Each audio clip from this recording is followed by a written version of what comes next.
Hey guys, Nathan here. So I hope my lighting is okay, but I'm going to give you an update on how my top surgery went. So I'm 2 weeks and a few days post-op. Sunday, so that's 4 more days. So I've been in recovery doing all that stuff. So I'll tell you how the whole process was for me from the start to the finish. So coming in, I had a 6:30 a.m. admission time, so that was fun. Went to my auntie and uncle's for the night before, because there's no way I was going to be getting mum or dad to drive to Melbourne like that early in the morning. So went night before and then went to the hospital. Was waiting in the actually I got a nice little get up. I'll hopefully be able to show you pictures and put pictures over. I don't have my laptop, it's not really working right now, so I'll see if I can manage to do that with my phone. I'm only using my phone at the moment, so that's why the quality isn't that great and wasn't that great on the last video either. Where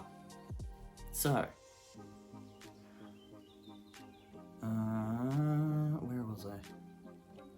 In the hospital, yes. So I've got my whole get up on. They did have these awful looking disposable underwears, but I was like, do I need to put this on? And then Andy's like, nah, just have your regular underwear. I'm like, oh, okay.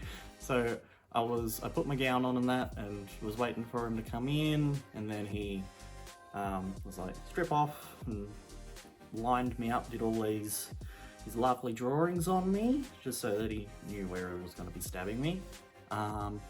Then more waiting. There was a lot of waiting. I think I only got in at like 11 o'clock or something. So I was waiting from 6 till 11, just like twiddling my thumbs for a while. It did take a long time to get in to the actual surgery itself. While I was waiting though, they put this blanket thing on me, but it's not really a blanket. It's like this heated, it's just air, like an air blanket thing. That was lovely, so it just promotes blood flow and all that. Then after that I was taken to the area of the theatre area, put on compression socks and that, and then went into the actual surgery room, got put on the table, put the IV in, went to sleep, then woke up. I think I woke up and I was being wheeled around. I feel like I kind of remember that, but I'm not sure.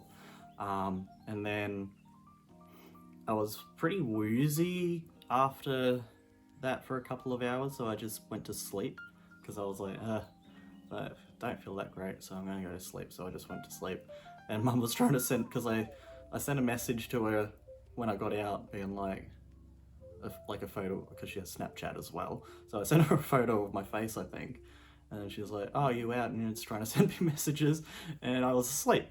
So then she kind of snuck her way in and came into my room anyway. But that was fine. So then I was out and I was fine. The pain at that point, I did feel some pain. It felt like I'd been chopped in half, because I had, more or less. It kind of felt like, when you graze your knee, it kind of felt like that just across my chest. So it wasn't like bad pain or anything. I feel like the pain readings I was giving out weren't quite accurate to what I was feeling at the time, because I think I rated my pain at maybe like a 3. I reckon looking back it was probably more like a 5, but it wasn't bad at all. Like, it was more just, I was kind of just stiff and uncomfortable with not being able to move much, because you're kind of like stiff and you're kind of scared to kind of move, or I was scared to kind of move because I didn't want to do anything wrong. So I stayed the night there. I was a good patient, apparently. I was pretty... I kept putting myself back to bed whenever they would help me get out of bed to like go to the toilet or anything. Because they'd come back in and be like, oh, you're already back. I was like, yeah. So I just kept put myself back in bed. Then next day, put all my clothes on, got some drugs given to me to take with me.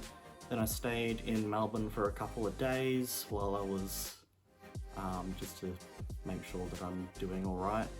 And I reckon my pain, because like every mealtime you had 2 Panadols and then antibiotics, and that was 5 days-ish of antibiotics, and then Panadol for 2 weeks. But I reckon I only did Panadol for maybe 1.5 weeks, because I didn't really feel much pain and I kept forgetting about the Panadol.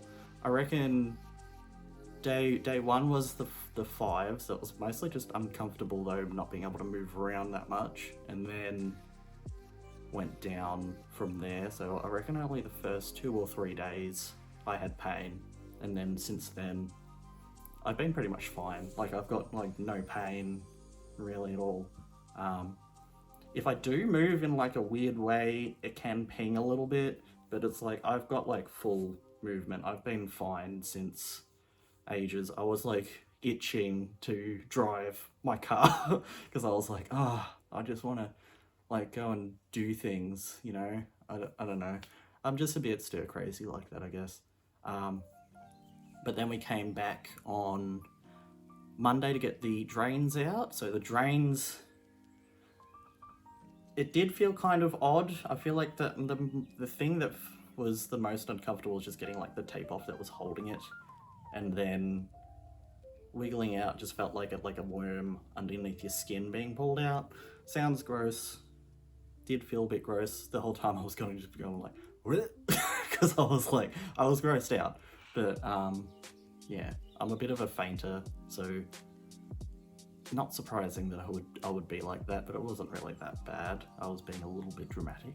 So I was in Melbourne for 1 night for that appointment, and then went back a couple days later for my stitches to come out.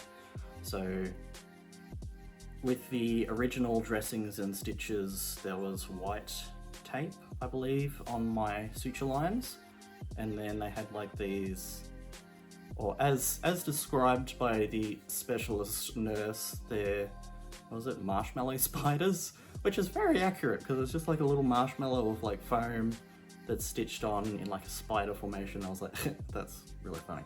But yeah, so I got those taken off and stitches taken out. I reckon that was worse than the drains for me, just because I was like, I don't know, I just get grossed out by things very easily. But they took all of those out, kind of felt a bit uncomfortable and a bit weird. Then they put new tape and dressings on. So those dressings and tape are the ones that I use now.